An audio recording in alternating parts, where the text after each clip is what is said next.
유례 없이 빠른 속도로 진행되는 고령화와 국가 존립을 위협하는 저출산. 급격한 인구 구조의 변화는 정년 연장 문제를 뜨거운 화두로 만들었습니다. 노동력 부족과 노후 소득 공백 우려가 갈수록 커지고 있기 때문입니다. 60세를 넘어서도 일하는 취업자 수가 50대를 처음으로 제치며 초고령 사회에 대응하는 노후소득 보장 정책의 일환으로 정년 연장 문제가 주요 과제로 떠올랐습니다. 하지만 이를 바라보는 시선은 조금씩 엇갈립니다. 지금 60살이면 너무 젊지 않아요. 너무 젊으니까 모두 벌어먹고 살기 힘드니까 그래도 한 5년이라도 늘려주시면 살기 좀 편할 거 아니에요. 마냥 찬성하기만 좀 어렵다고 생각했습니다. 좀 더 유연하게 다른 나라처럼 뭐 파트타임으로 하던가 아니면 근로 시간을 줄이던가. 일하는 기간을 늘리는 방식부터 임금 체계 개편 여부까지 풀어야 할 숙제가 한둘이 아닙니다. 65세 정년 연장 과정에서 노사 자유를 존중하면서 청년 고용 촉진을 위해서 방안을 강구하게 하고 이를 법적 정년은 60세를 유지한 상태에서 새로운 계약을 통해 재고용하는 방식으로 노사는 물론 자칫 세대 간 갈등으로 비유할 수 있는 정년 연장 문제. 더는 외면해선 안 될 시대적 딜레마를 해결할 묘수는 없는 걸까요? 오늘의 팩트체커 김혜린 기자 나와 있습니다. 김 기자, 만 60세 법정 정년이 지난 2016년부터 단계적으로 의무화가 되는데 이걸 또 연장할지가 최근 논란이잖아요. 이 논의를 촉발한 계기는 뭡니까?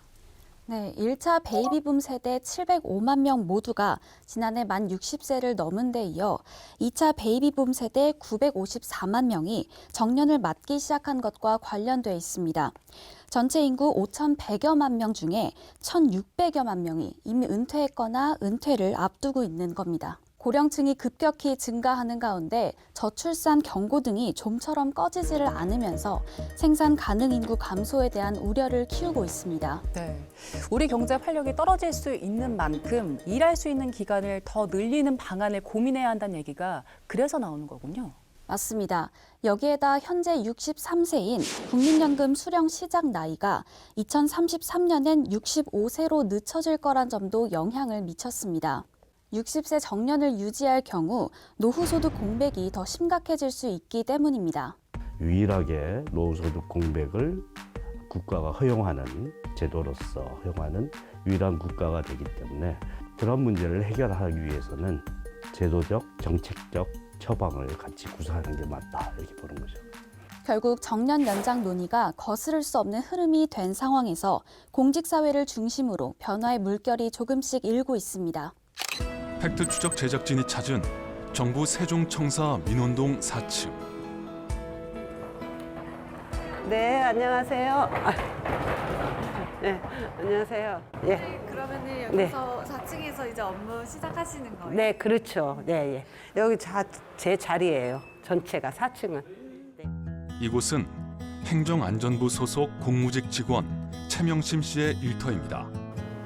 청소차로 바닥을 닦고 사무실을 돌며 쓰레기를 모아 버리고 최 씨의 일상은 이른 아침부터 분주하게 돌아갑니다.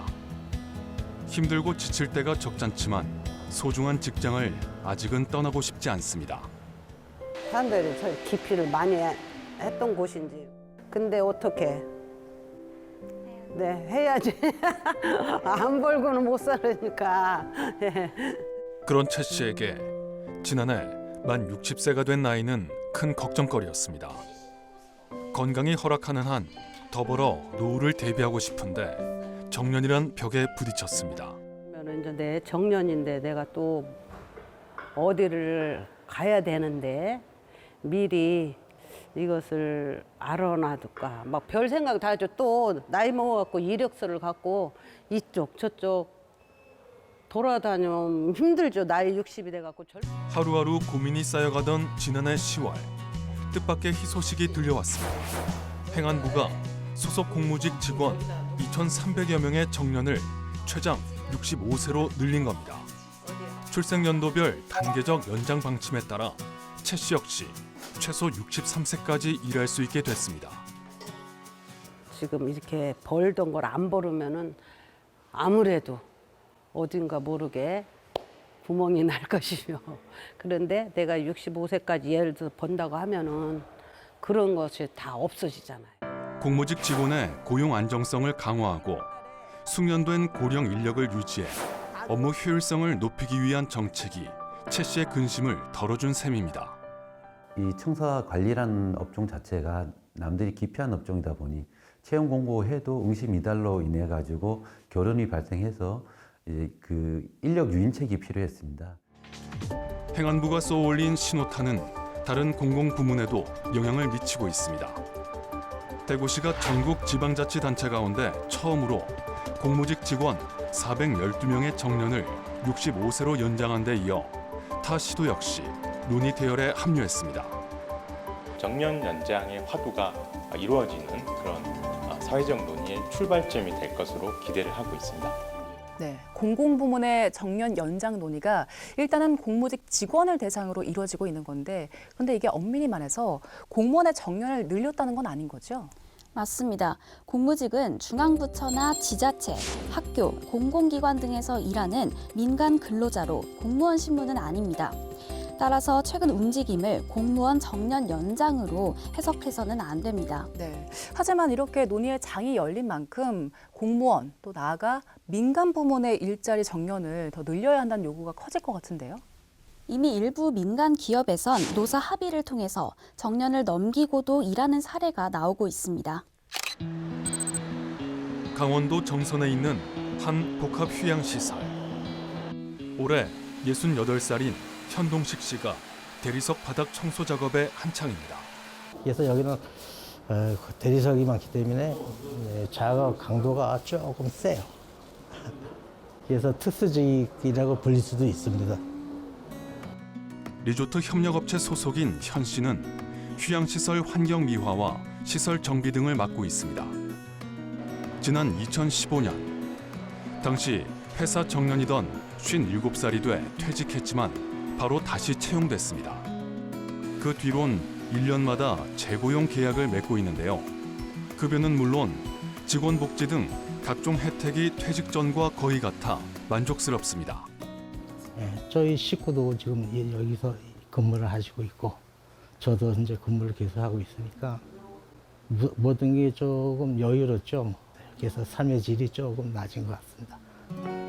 현 씨처럼 60살이 넘은 이 회사 직원은 전체의 20% 수준인 160명 정도. 2015년부터 실시한 퇴직자 재고용과 2020년 63세로 정년을 연장한 결과물입니다. 본인이 원하고 체력만 받쳐준다면 사실상 정년과 상관없이 촉탁직으로 계속 근무할 수 있습니다. 앞으로 2, 3년까지 이제 체력만 되고 그러면 건강에 이상이 없으면 그렇게 회사에서도 뭐 그만큼 저 편리 봐서 체력만 되면 더 해줄 것 같기도 하고 그래요. 매년 이윤의 상당 부분을 지역 주민에게 돌려주는 사회적 기업인데다 인력난이 심각한 폐광 지역의 특수성이 맞물렸기에 가능한 일입니다. 인구 소멸 지역이기 때문에 20대 인력을 채용하기는 점점 더 힘들어요. 그래서 정년 퇴임 후 촉탁직과 정년 연장을 하지 않았다면 그다음 현재 인력을 유지하는 데 엄청 어려움을 겪고 있었겠죠. 네, 김 기자 앞서 소개한 행안부 공무직 직원도 그렇고요. 또 조금 전 사회적 기업 직원 모두 법정 정년인 만 60세가 넘어서까지 일하는 건 똑같은데 그런데 둘의 고용 형태는 좀 차이가 있네요. 네, 고령층이 정년 이후에도 기존 직장에서 계속 다닐 수 있도록 한 걸 계속 고용이라고 하는데요. 크게 정년 연장과 퇴직 후 재고용으로 나뉩니다. 행안부 공무직 사례는 퇴직 시점을 늦춘 정년 연장인 반면에 정선의 사회적 기업 사례는 일단 현직에서 물러난 뒤 다시 회사에 들어가는 방식입니다. 팩트 추적이 소개한 사회적 기업은 노사 합의로 급여가 거의 깎이지 않았지만 보통 새로운 근로계약을 맺는 재고용은 임금이나 처우가 달라질 수 있습니다. 네, 고령층이 일할 기회를 늘려야 한다는 데는 우리 사회가 어느 정도 공감대를 형성했기 때문에 앞으로는 계속 고용의 방식이 가장 큰 쟁점이 될 것 같은데요.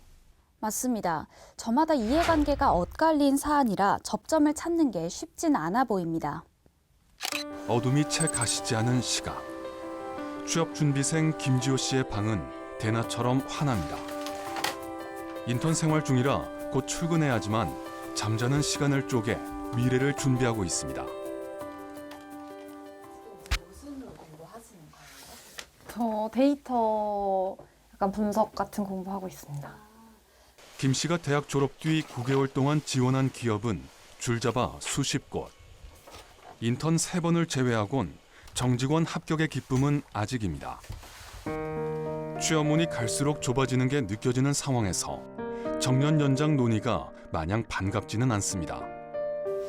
아무래도 정년이 연장되다 보면 그만큼 또 신규 자리는 뽑기 어려워지는 거고 정년 연장이 되게 안정적인 건 맞지만 그만큼 뭔가 새로운 사람들한테는 기회가 좀 적어지지 않을까. 대기업과 공기업 등 선호도 높은 직장의 입사 문턱이 높아지진 않을지 걱정이 앞섭니다. 부모 봉양, 자식 뒷바라지에 정작 본인 노후 대비엔 소홀할 수밖에 없었던 이들의 생각은 다릅니다. 정년 이후 맞닥뜨릴 소득 공백을 떠올리면 막막할 뿐입니다. 복지 체계라도 뒷받침되면 그나마 나을 텐데 한국은 경제협력개발기구 OECD 회원국 중 정년과 연금 개시 연령이 맞지 않는 유일한 국가입니다. 지금 퇴직을 하고 나서 그 연금도 나오진 않으니까 이제 이거라도 해서 먹고 살아야 돼요. 근데 한 달 110만 원이에요.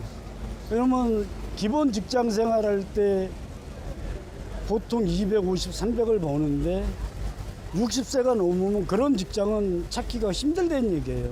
그러니까 현역 시절 못지않게 일할 자신이 있지만 그만큼 일자리 수가 따라주지 않아 답답할 따름입니다.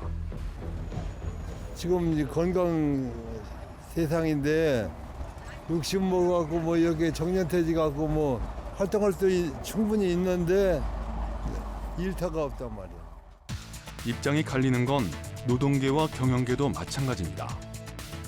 노동계는 안정적인 노후 생활을 보장하고 경제 활력 저하를 막기 위해선 임금 삭감 없는 법적 정년 연장이 필요하다고 주장합니다.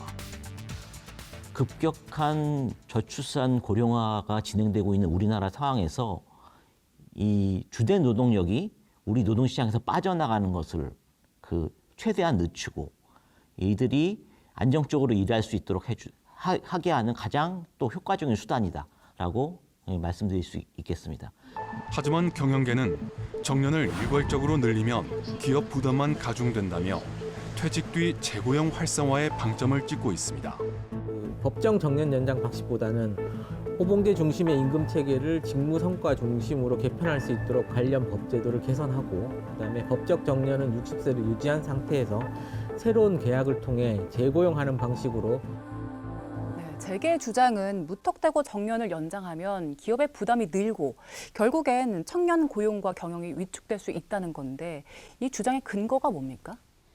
네, 국책연구기관인 한국노동연구원의 보고서엔 지난 2016년 법적 정년이 60세로 연장된 뒤에 청년 고용이 16.6% 감소했다는 내용이 담겼습니다. 정년 의무화 대상인 장년층 고용도 줄었다고 분석했습니다. 물론 사업장 규모와 성격에 따라서 정년이 늘어도 청년 일자리에 부정적 영향을 미치지 않는다는 연구 결과도 있습니다. 네, 그럼 고령층의 일자리 문제를 해결하기 위해서 어떤 점을 고려해야 할까요? 네, 국회 입법조사처가 22대 국회 입법정책 가이드북에서 내놓은 제안을 참고할 필요가 있습니다. 조사처는 특별 보고서에서 정년 연장의 성공적 안착을 위해 노사정의 충분한 사전 준비와 협의가 필요하다고 강조했습니다. 다양한 고용 방식을 기업에 제공하고 임금이 지나치게 줄지 않도록 직무급 임금 체계와 임금 피크제의 정착을 지원하는 것도 중요하다고 덧붙였습니다. 네, 서로가 조금씩 양보를 해서 상생안을 찾아가면 좋겠는데 해외는 어떻습니까? 네, 먼저 일본은 우리나라처럼 법적 정년이 60세지만 65세까지 일할 수 있는 여건이 갖춰져 있습니다. 65세까지 정년 연장, 정년 폐지, 그리고 재고용 중 하나를 기업들이 선택하도록 한 겁니다. 직원이 원한다면 70세까지 고용할 수 있도록 노력하는 의무도 부여했습니다. 그리고 또 다른 나라들은 어떻습니까? 미국과 영국은 아예 정년을 폐지했고요. 독일은 현재 66세인 정년을 2029년까지 67세로, 또 프랑스는 현재 62세인 걸 2030년까지 64세로 연장할 계획입니다. 다만 정년과 동시에 연금을 받을 수 있고 연금의 소득 대체율, 즉 수령액 비율이 높은 독일과 프랑스에선 정년 연장에 대한 반대 여론이 거셉니다. 다른 나라 사례를 보니까 우리도 제도를 바꾸기 전에 공론화 과정을 꼭 거쳐야 할 것 같은데 이 밖에도 우리가 간과해선 안 될 부분이 있다고요? 네, 정년 연장 논의 과정에서 아예 배제된 사람도 있다는 걸 꼭 염두에 둬야 할 것 같습니다. 30년 동안 근무한 은행에서 지난 2011년 명예퇴직한 68세 김기성 씨. 재취업에 성공해 지금은 김포공항에서 교통약자들의 이동을 돕고 있습니다. 한 3개월만 해보자 하고 시작을 했었는데 하다 보니까 벌써 7년 가까이 됐습니다. 그리고 환경도 많이 좋아지고 나이 먹은 사람들이 하기에는 아주 괜찮은 직장이라고 생각합니다. 근무를 하다 보니까 일단 가장 첫 번째는 이게 내가 그동안 사회에서 이만큼의 어떤 삶을 살아왔으니 누군가를 돕겠다라는 마인드가 이미 좀 내재되어 있으신 분들이셨고. 김 씨처럼 이미 퇴직해 새 일터를 구한 이들에게 최근의 정년 연장 논의는 남의 이야기나 다름없습니다. 기본적으로 정년 연장은 기존 직장에 다니는 기간을 늘리는 데 초점이 맞춰져 있기 때문입니다. 일자리 박람회를 찾은 다른 고령층의 사정도 마찬가지입니다. 우리 세대, 지금 쉽게 해서 전후 세대라고 그러죠. 거의 좀 실직 상태에 있어요. 보통 제가 지금 은퇴를 하고 났지만 70까지는 일을 해도 관계없다 생각합니다. 건강. 애초부터 정년 제도의 사각지대에 놓인 사람들 또한 적지 않습니다. 2022년 기준 정년제를 도입해 운영 중인 국내 기업은 전체의 22%. 나머지 80% 가까운 회사에 다니는 중장년층에겐 정년 연장 자체가 무의미할 수 있습니다. 정년을 채우지 못하는 대다수 직장인까지 고려해 고령층을 위한 새로운 일자리 개발이 절실한 이유입니다. 고령자들의 경우 이제 일의 양과 시간대를 좀 유연하게 해서 기업의 인건비 부담을 좀 완화시키고 그 완화된 그 인건비를 이용해서 청년들의 일자리를 신규 채용할 경우에는 서로 상생할 수 있는. 네, 이것저것 고민하고 협의할 게 워낙 많아서 진통이 불가피할 것 같은데 정부와 정치권은 어떻게 움직이고 있습니까? 네, 정부는 사회적 대화기구인 경제사회노동위원회를 통해 노사정 대화를 진행하고 있습니다. 고령자 계속 고용 방식에 대한 사회적 합의를 1분기까지 끌어내겠다는 계획입니다. 이참에 노동시장에 어떤 구조적 문제가 있고 정년 연장을 하는데 어떤 걸림돌이 있는지를 잘 파악해가지고 그 공론화 속에서 우리 노동시장의 문제를 함께 고민하는 게 굉장히 좋은 기회를 생각하고 정치권도 여야를 가리지 않고 법적 정년을 단계적으로 65세까지 연장하는 내용의 법 개정을 추진하고 있습니다. 네, 이해관계가 첨예한 사안인 만큼 정부 표현대로 아들, 딸이 행복한 계속 고용을 만들기 위해서 모두가 머리를 맞대야 할 것 같습니다. 김 기자, 수고 많았습니다. 오늘 팩트 추적은 여기까지입니다. 저희는 다음 주에도 현상 이면에 숨겨진 사실을 쫓아 시청자 여러분 목소리에 귀 기울이겠습니다. 함께해 주신 여러분 고맙습니다.